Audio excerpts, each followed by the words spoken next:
So it's been a few hours since you said that you face imminent arrest. What happens now, and what are you seeing is going to be the future of Imran Khan and the PTI? Well, PTI future, let me just say, if you have a vote bank, no amount of arrests, they have arrested 7,500 members of PTI. Our entire top leadership is arrested. There are about 150 cases on me, so I could be arrested any time. But the point is, you cannot arrest an idea whose time has come.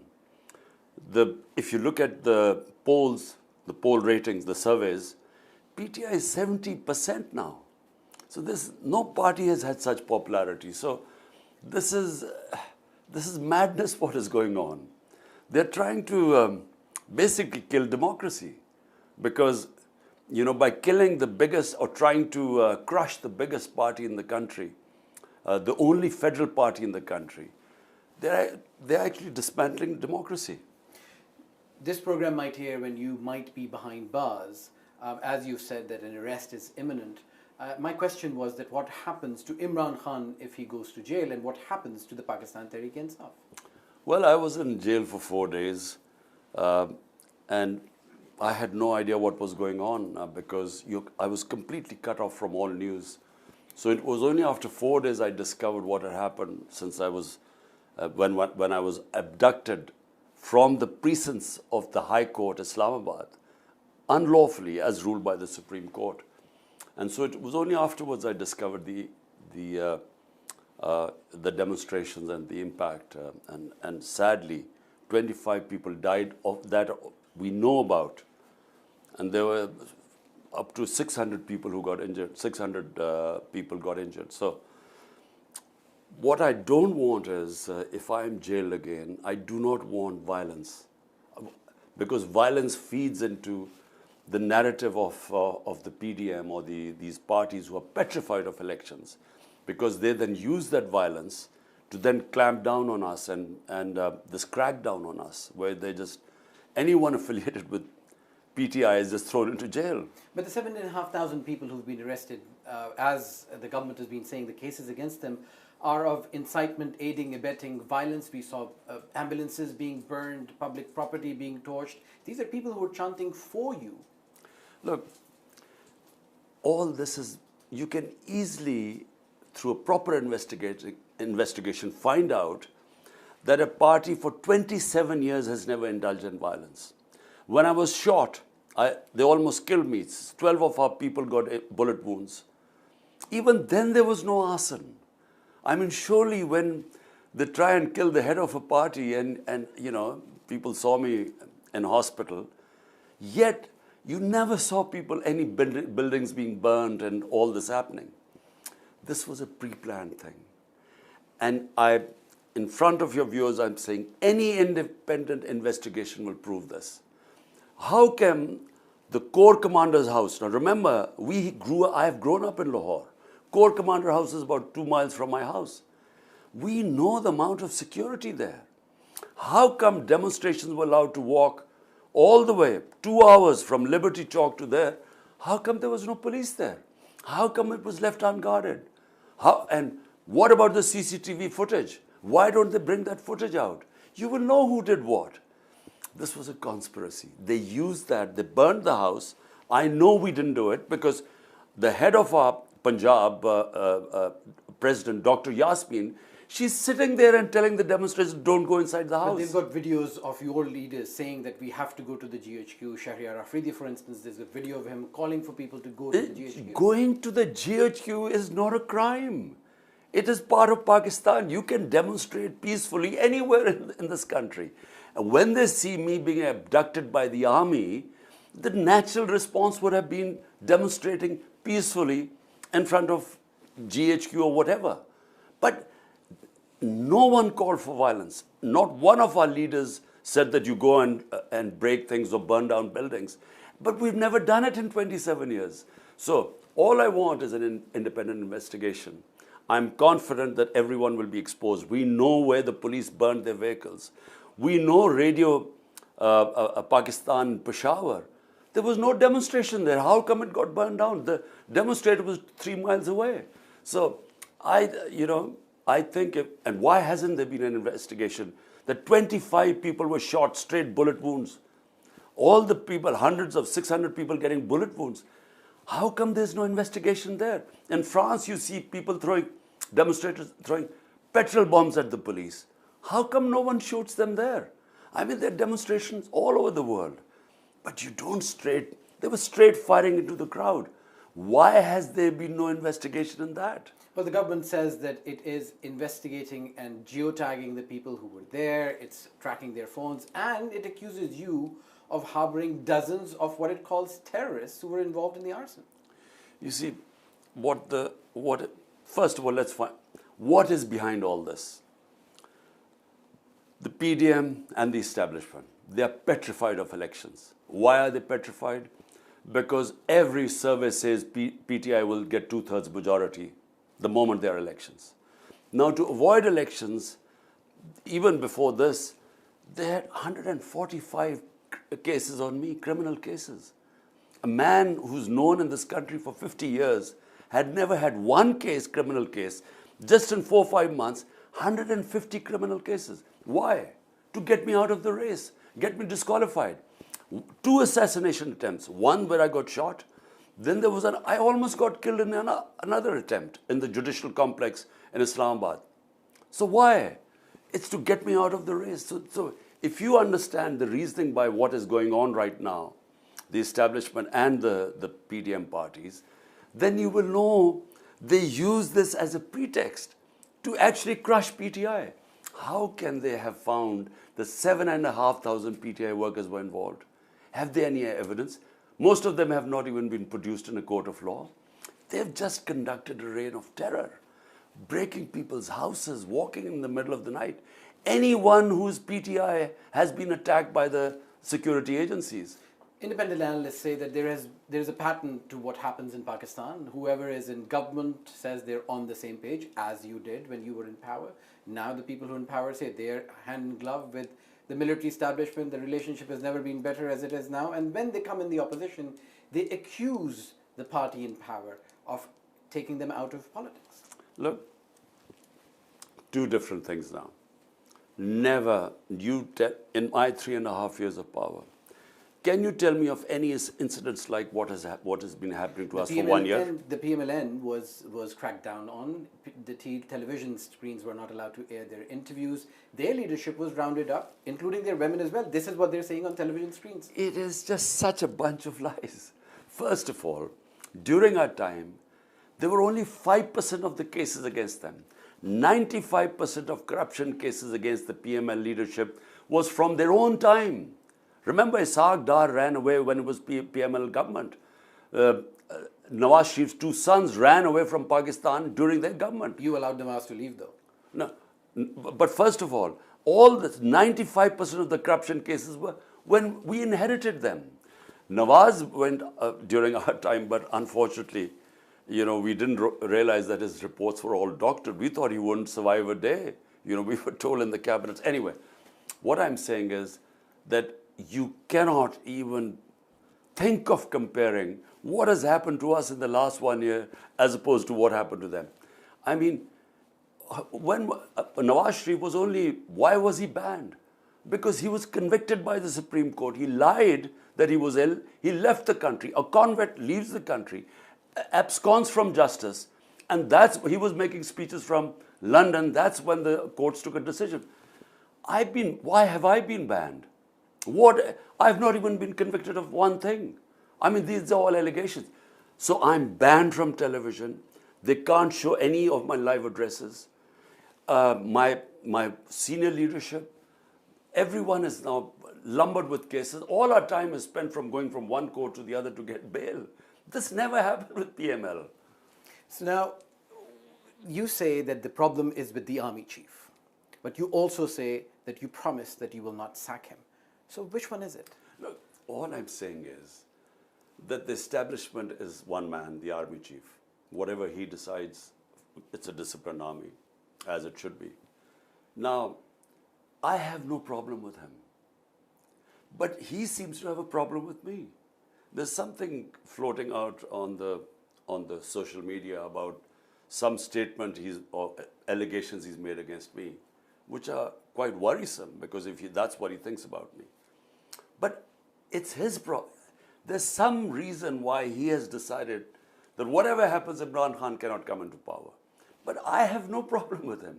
So, in other words, I was told that, he's worried that if I come to power, I would sack him. I have, my policy is very straightforward. Army is an institution. You don't directly, what is the word? I mean, you do not want to interfere with it to affect it like all our other institutions have been weakened. And if it's a surety he wants that I shouldn't sack him, well, I was willing to give it. So all I'm saying is the problem is not from my side, it's from the other side. Isn't the problem, isn't the root of the problem beginning to when you wanted an ex-general to become the army chief instead of the current one, General Faiz Hamid, who's accused by your political opponents of engineering you into power? This is, again, a myth. And this myth was floated by General Bajwa. I never, a year before the appointment of the army chief, I never even thought about who should be the army chief. For a start, apart from General Faiz, I didn't know any of the other contenders. So how could I make up my mind until I knew who were the people who were competing? How could I make up my mind? So I never thought about who should be the army chief. But General Bajwa told the contenders, there were 4 of them, that look, I wanted to push Faiz, so they all turned against me. This, of course, I discovered later on. But let me just make it clear. If I had to interfere in the army, when I knew General Bajwa was trying to oust me, I knew that the conspiracy was going on. I should have then removed him because I could have denotified him. But despite knowing all that, I said, I'm not going to interfere with the army. And so, all I'm saying is that what is happening right now is not because of me. It's nothing I have done to antagonize the army chief. There is something he has on me, he has against me, which I don't know. Well, you have a history with him and he was the intelligence chief. Let's come back to your power when you were in power. You had 3.5 years. You were not able to provide the jobs that you promised, not able to build the homes that you promised. Why should people vote for Imran Khan? Do you know what? Today, the report has come of our last year in power. The economy grew at 6.5%, which is almost a record in Pakistan. When an economy grows at 6.5%, that means you're producing jobs. That means you're creating wealth. That meant that we had the record tax collection, record exports. We had record agriculture output. I mean, this is all in the economic survey of Pakistan. It was one of the best performances in 2 decades of any government. So, how can that be compared to what is going on right now? Inflation, despite there being an economic, what is called the super cycle, when energy prices went up, from 12.2%, inflation today is 36.4%, 3 times as much. In fact, Pakistan's inflation is now worse than Sri Lanka. So you can't, we could have done a lot of things much better. But compared to where we left the economy and where it is right now, there's just no comparison. Now, let's talk about what the people expected of the Pakistan Tehreek-e-Insaf. There are a lot of allegations on people that you chose to represent the PTI who were involved in corruption. And in our last interaction a few years ago, you said that if the captain of the ship is clean, the people will be clean. So who's this corruption on? Does it reflect on you, or is it those particular individuals? Well, look, if there's corruption, the cases should have come out now, because we've been out of power now for 14 months. So surely, out of 150 cases, they have come with 2 corruption cases on me. One is of a charitable trust I've set up, Al-Qadr University. They haven't shown how I made any money from it. Secondly is this Tosha Khana case, which you must understand what Tosha Khana is. For 70 years, the law in Pakistan is that as a head of state, you get gifts from foreign gifts, from dignitaries or so on, whether it is you are a minister, a general or whatever, it goes into the Tosha Khana, which evaluates it. Then you have a chance. Do you want to buy it? Then before they paid 20%. In my time, it was 50%. If you wanted to buy the gift, you bought it. All that is recorded. So, I mean, these are the two cases they've come up with me in 14 months. My question was about the people that you chose. I'm talking about ministers of provincial assemblies, ministers of national assemblies, your close aides, Jahangir Tareen, etc., who've now been facing corruption charges, allegations, and courts. Look, if your question is that was I able to clamp down on corruption, the answer is no. And why? Because NAB, which is the Accountability Bureau, which is supposed to fight corruption, was not under me. We were told it was independent, but it was controlled by General Bajwa. General Bajwa controlled NAB. So what he said, they did. Even when the NAB head used to tell me that, look, so-and-so is indulged, we found these corruption cases. So I said, why don't you take action? He said, we haven't got clearance. Now, anywhere in the world, the way you fight crime and corruption is not the severity of punishment, but the certainty of punishment. So when no one gets caught, I mean, in NAB, there were hardly any convictions. So all the top guys who had these corruption cases would be in jail, not get convicted, and come out.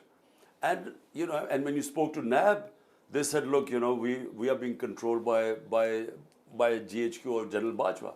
So I was helpless there. Look, if I get a chance again, if God gives me the opportunity, the most important thing is to establish rule of law. That is the only. Rule of law means you cut down corruption. In Pakistan Rule of Law Index, in the World Rule of Law Index, out of 140 countries, Pakistan is 129. So if you are so low down on the Rule of Law Index, you can't fight corruption, because corruption is a symptom when there is no rule of law. So you've laid out what your plan is if you come to power next. Does Imran Khan have any regrets? Could you have done things better? If I had to do it again, I would have immediately called for re-elections. Because with a coalition government, with a thin majority, there is no way you can implement your reform programs, mainly rule of law, because rule of law means bringing the powerful under the law. And that you can only do if you have a proper mandate, clear majority.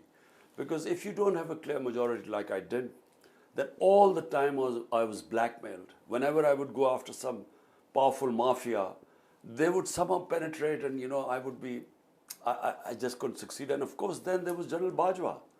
He would be working behind the scenes. If he didn't want anything done or anyone convicted, you couldn't do it because he controlled NAB. So if Imran Khan is elected again, he will not be taking any U-turns, and will not be taking people on board who you've named, like Sheikh Rasheeds and Pervez Elahis and the rest, who were electables, who were essential for you to be in power.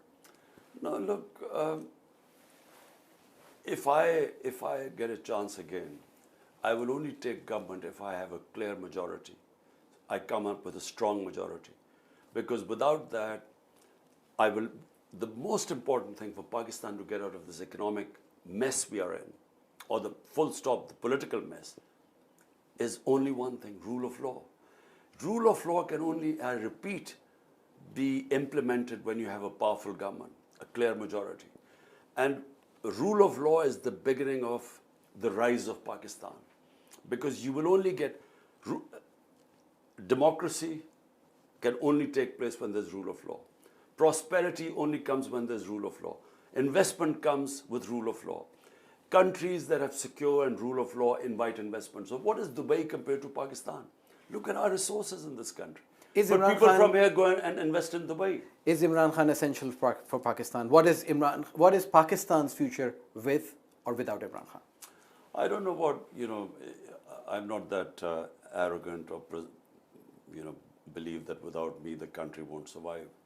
But all I know is that my struggle is for 27 years. And the main gist of the struggle is that what I saw when I went as a teenager to England, that I discovered that without rule of law, countries, don't prosper.